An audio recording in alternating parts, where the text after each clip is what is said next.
Hello everyone. आप सभी के लिए आज मैं बहुत ही यम्मी और टेस्टी सी रेसिपी शेयर करने जा रही हूँ।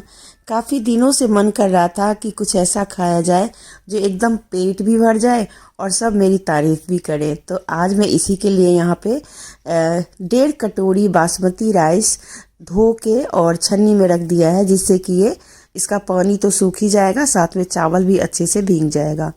तो इसको 10-15 मिनट पहले ही ऐसे ही धो के आप रख लेंगे, लेकिन बासमती राइस का ही आप यूज कीजिएगा, बारीक वाले का नहीं। यहाँ पर मैंने एक पतीले में पानी चढ़ा दिया है और इसके अंदर कुछ साबुत गरम मसाले जैसे कि इलायची, दालचीनी, थोड़ा सा लौंग, काली मिर्च सब कुछ डाल दिया है और 1 चम्मच से थोड़ा सा कम मैंने तेल डाला और 1 चम्मच मैंने यहाँ पे नमक भी डाल दिया। जैसे ही पानी उबलने लगेगा तो जो चावल हमने भिगो के रखा था वो इस चावल को मैं इसके अंदर डाल दूंगी। तो एक्चुअली मैं यहाँ पे चावल बनाने जा रही हूँ, जैसे पुलाव के लिए बनाते हैं ना चावल, सेम वही चावल बनाने जा रही हूँ। अब इसके अंदर जो हमने गरम मसाले डाले थे उसको हम ऐसे छान करके निकाल लेंगे, क्योंकि ये चावल में रहेगा ना तो फिर मुंह में आ जाएगा। तो इससे अच्छा इसको निकाल देंगे। इसका काम हो चुका है जो इसको करना था, क्योंकि गर्म पानी में जैसे ही उबल गया एक बार तो फिर गरम मसाले का स्वाद इसके अंदर आ ही जाता है। तो चलिए, ये पुलाव में भी यही सेम चीज़ें हम करते हैं और आज मैं बनाने जा रही हूँ हैदराबाद की बहुत ही स्पेशल रेसिपी, हैदराबादी पुलाव या हैदराबादी बिरयानी आप कह सकते हैं। तो हैदराबादी वेज पुलाव बनाने के लिए यहाँ पर मैंने इस तरीके से शुरुआत करी है। तो आप चावल को थोड़ी देर के बाद भी बना सकते हैं, आप चाहे तो पहले भी बना सकते हैं। तो मुझे यही आसान लगा तो मैंने कहा चलो पहले चावल ही बना लेती हूँ।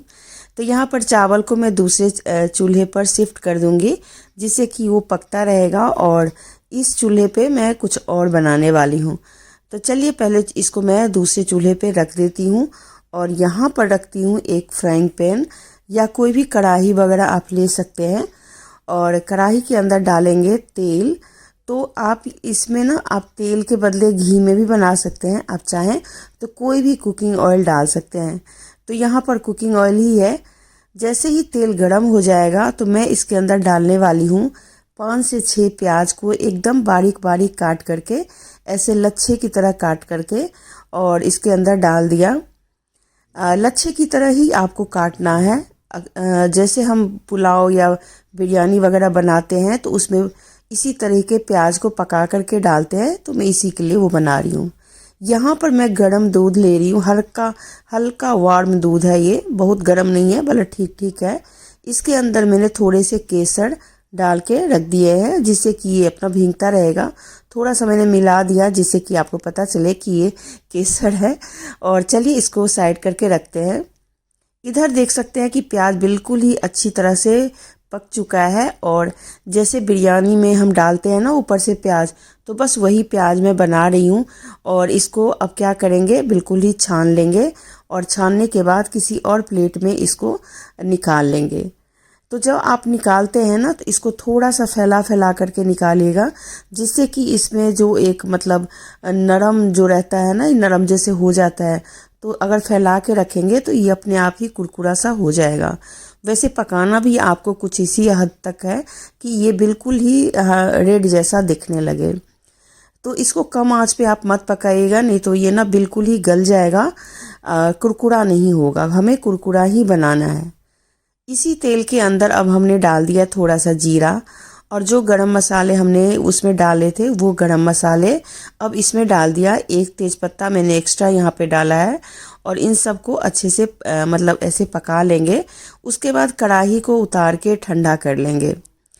ठंडा करने का मतलब ये है कि आप थोड़ा सा तेल छू करके देख लीजिए कि अगर ये तेल ठंडा हो गया तो मतलब सही है। चलिए अब इसके अंदर अब कुछ सब्जियां रखते हैं, जैसे कि यहाँ पे मटर, गाजर, और ये सारी सब्जियां काट के आपको पहले से ही धो के मैंने रख लिया था। आपको भी पहले से ही तैयारी कर लेनी है। गाजर के बाद बीन्स डाला, साथ में गोभी डाले, फिर मैंने यहाँ पे आलू डाल दिए।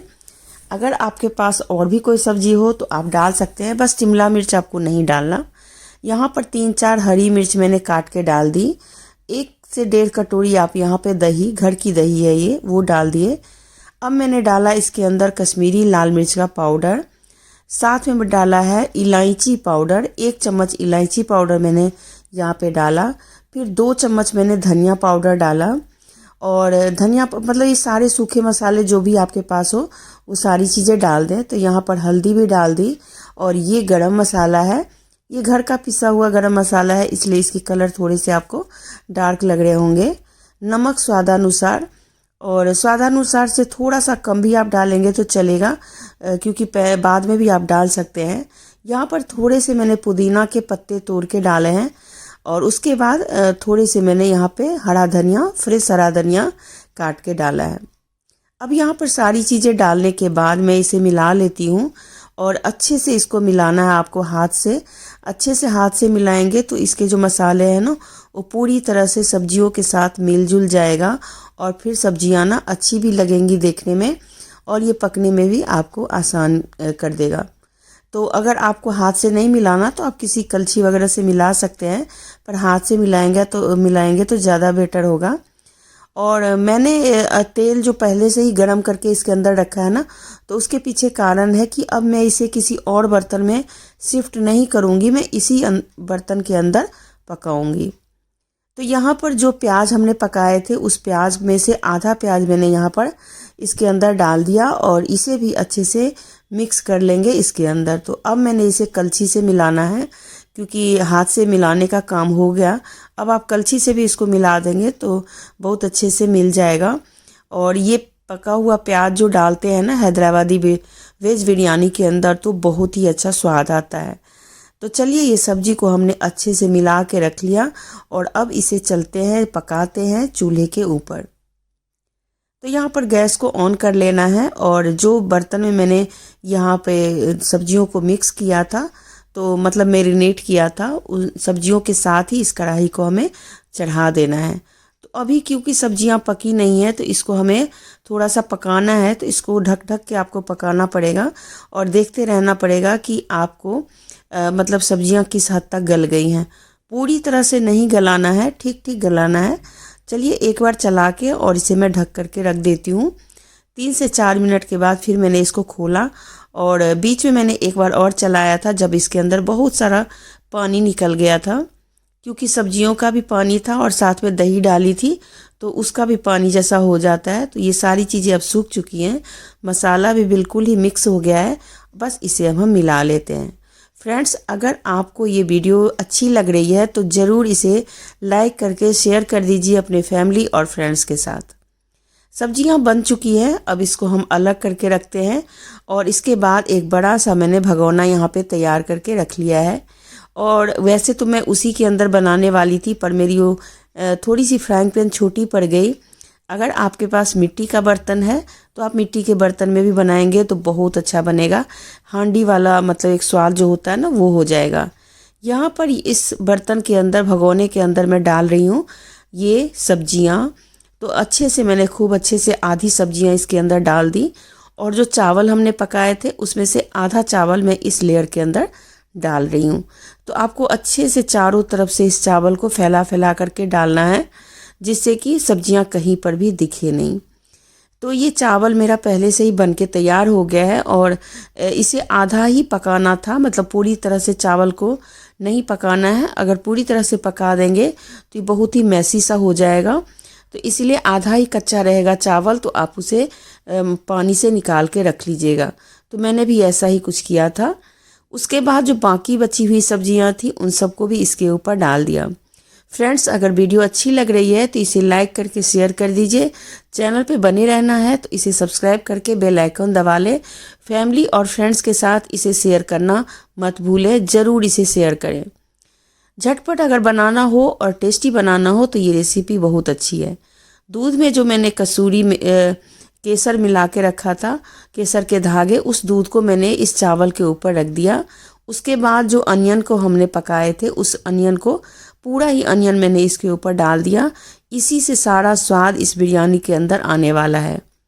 इसके बाद मैंने थोड़े से यहाँ पे फिर से पुदीना के पत्ते डाले हैं। उसके बाद थोड़े से मैं यहाँ पे धनिया के पत्ते और भी डालूंगी, क्योंकि इसी सबसे स्वाद आने वाला है।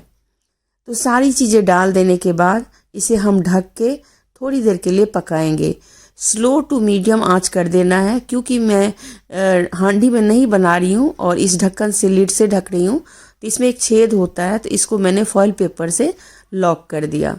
अब ये पूरी तरह से बंद है और अब इसे हम कम से कम 6 से 7 मिनट तक मीडियम टू स्लो आंच पे पकाएंगे। हमने इसे पका लिया है और अब खोल के देखते हैं कि कैसा बना है।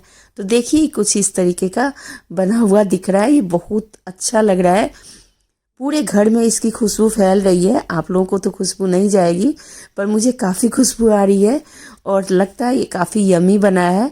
तो मुझे तो जब मैंने इसको सर्व किया तो सब लोग बहुत ही मेरी तारीफ़ कर रहे थे कि बिल्कुल ही हैदराबाद के बिरयानी की तरह बना है। तो मैं हैदराबादी वेज बिरयानी ही बनाया। तो चलिए इसको अब हम सर्व करके दिखाएंगे, लेकिन पहले मैं देख लेती हूँ कि ये अंदर से कैसा दिख रहा है। तो देखिए जो दूध में मैंने केसर के धागे मिला के डाले थे ना, उसका कलर कितना अच्छा आया है। तो चलिए इसके बदले आप नॉनवेज भी अगर बनाना चाहते हैं ना, तो मटन या चिकन किसी भी चीज़ को डाल के इसी तरीके से बना सकते हैं। तो यहाँ पर मैंने अब इसे साइड करके रखा है और अब मैं थाली में आपको सर्व करके दिखाती हूँ कि कैसा बना है। तो फ्रेंड्स, किसी भी रेसिपी को बनाने में काफ़ी टाइम लगता है और देखने में तो ऐसे लगता है कि चावल का ही तो बनाया या कुछ ऐसे, लेकिन ना बहुत ज़्यादा टाइम लगता है। तो थोड़ी सी मेरी मेहनत को आप लोग सपोर्ट कीजिए। मैं आजकल रोज़ वीडियो डाल रही हूँ, अच्छी लग रही है तो ज़रूर कमेंट कीजिए।